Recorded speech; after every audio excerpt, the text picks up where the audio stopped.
Hello, everyone. So it's good to get going here. This is my second to last semester, with the fall or the summer semester being the last one to wrap up my capstone project. Pardon the slight delay. I think I got my wires crossed with the epic start of the spring here. There's the two courses here, then there's other obligations I have, including a newer position, which I'll discuss later as I head through the bullet points. But anyway, I had an elective available, and this looked like a really interesting topic that shored up some gaps, reinforced other skill sets and everything. So for those of you who know me, I'm Charles Hollenbeck. I was formerly a writing center coordinator. Right now, I've been kind of a jack of all trades, curriculum and instructional designer, as well as online and in person instructor of English, typically.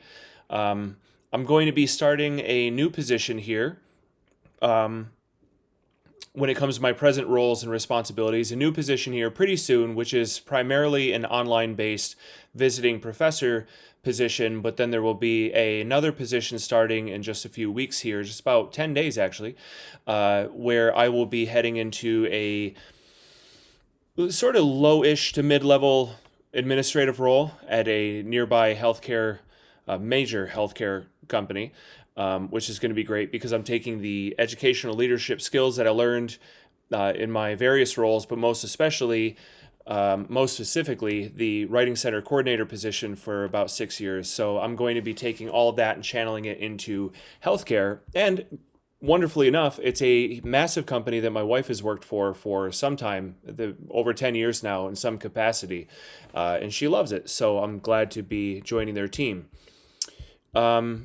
So current roles coming up, really haven't gotten started, but in some capacity, teaching online. I have been teaching to some degree since being a supplemental instructor, kind of like a teaching assistant rather, since about 2006 actually. So believe it or not, coming up on about 20 years, which is nuts.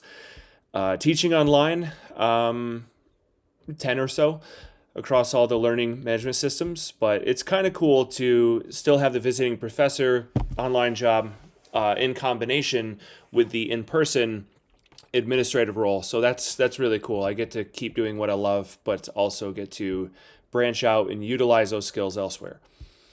So let's see. What I'm studying in terms of my degree program is I'm specializing in higher education leadership. That's most fitting for me and most applicable within obviously higher ed, but also anywhere. We have sort of trade schools around here. There's something called BOCES, which is for trade skills of um, various sorts, all kinds of trade skills, but there's also the ability to utilize these skills within K through 12 school systems and pretty much anywhere else. So a lot of these skills are widely applicable. They're not just laser centered on higher ed. So that seemed best for me within my field, of course, but it also seemed best for me outside of that field, which I thought made it the perfect choice. My concentration is just because it seemed fitting for the time is basically exploring how academic academically oriented staff and faculty members and administrative members view and interpret, look at freedom of speech on campus, but also most importantly, its limits, because you should have a marketplace of ideas, there should be open inquiry, academic freedom, etc. But just to kind of see what role rules and protocols and such and everything. Punitive measures and everything should play in drawing that boundary and just getting an idea qualitatively of how people feel about it. I think that's really important because certain people have the belief that maybe rules and administration shouldn't really play that big of a role, or maybe it's a moderate role, or maybe it's a really serious laser focused rule. That's another one. Maybe they want hyper specific approaches to this. So I thought it was really cool to explore because we do know from different events in the news that you can have somebody step over the line maybe it was overtly so. Maybe their argument wasn't in good faith the way they expressed themselves. Some people do it on accident.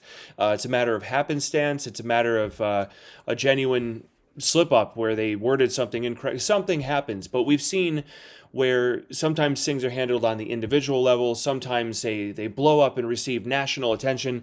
So for me, this just seemed like a great way to further explore the topic and just get a sense of the direction in which to head. And of course, that pertains to my area of focus, which again is higher education leadership. So let's see.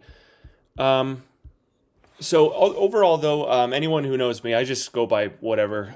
Charles, Charlie, whatever you want to call me, Mr. Hollenbeck. Still never get used to that teaching.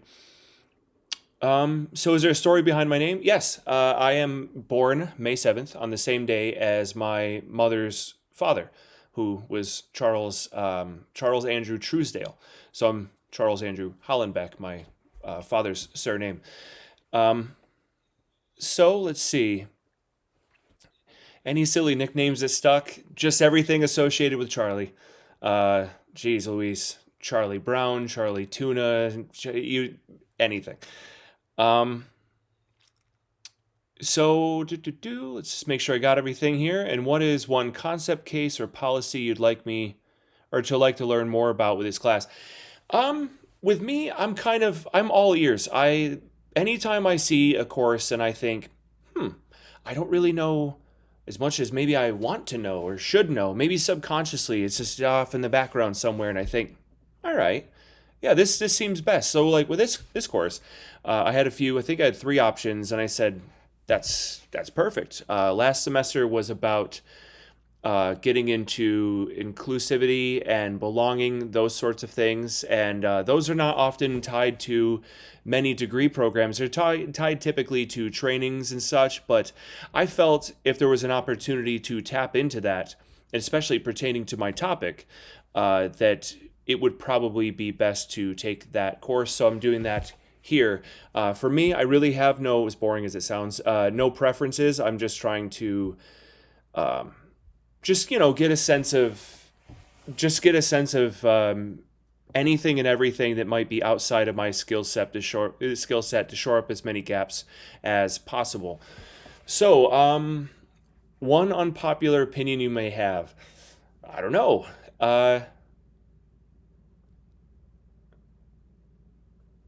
I don't know. I mean, anything. There's some things you could say that could step on some toes. An unpopular opinion I might have is that maybe people should not brand themselves with any kind of label politically.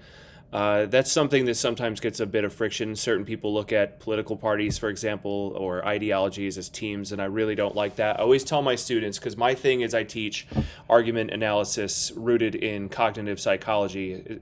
So within all of English, I laser focus on the thesis statement. I actually have 2 books in the publication pipeline right now, which is awesome, on argument analysis. So the first one is more surface level. It's called Objective: Analysis. Objective analysis is a play on words. So essentially the objective is analysis in the best way possible, but you're honing in on objective analysis, so clear analysis. A little play on words there. Then the next book is way deeper, involves all kinds of crazy formulas and everything, and that was under contract by a publisher just in late December, which was awesome. And it's a mouthful, but it's called the systems field theory. I can't even say it, of argumentation. The systems field theory of argumentation. So that one's much more technical. But I always tell my students in teaching this sort of topic, look at everything individually, then take a step back and say, okay, you've analyzed it. You've broken down the way you feel about everything in life that you could vote on. and you've analyzed it. Now you have to get into evaluation. So you want to weigh those many pieces. Then you think, now what's the most good, what's the greatest good that can be done by voting for a particular candidate? Whether you're all over the place, maybe you vote Republican at the state level, then Democratic at the sort of state Congress level. We call it in New York assembly people. They're kind of like our House of Representatives for the state of New York.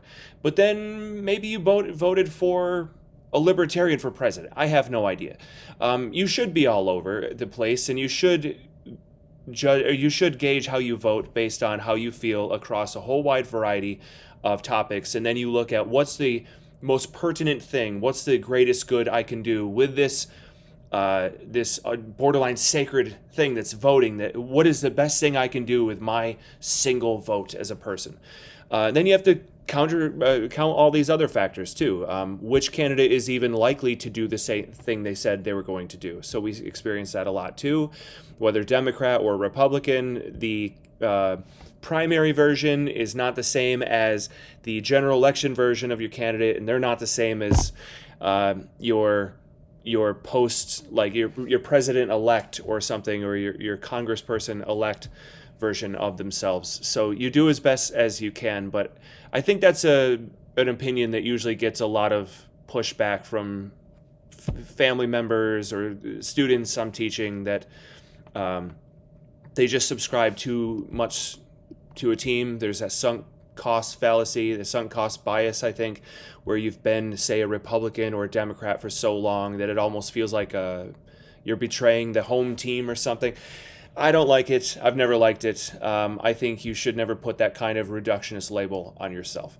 But anyway, so it's great to be a part of this class. Again, sorry for the mix-up. For some reason, I had Friday the 16th in my head, but that's sometimes how it goes when it comes to a new semester starting, which can get pretty wild with, several different obligations all beginning. So my apologies. I'll be more careful in the future. But that's everything from me.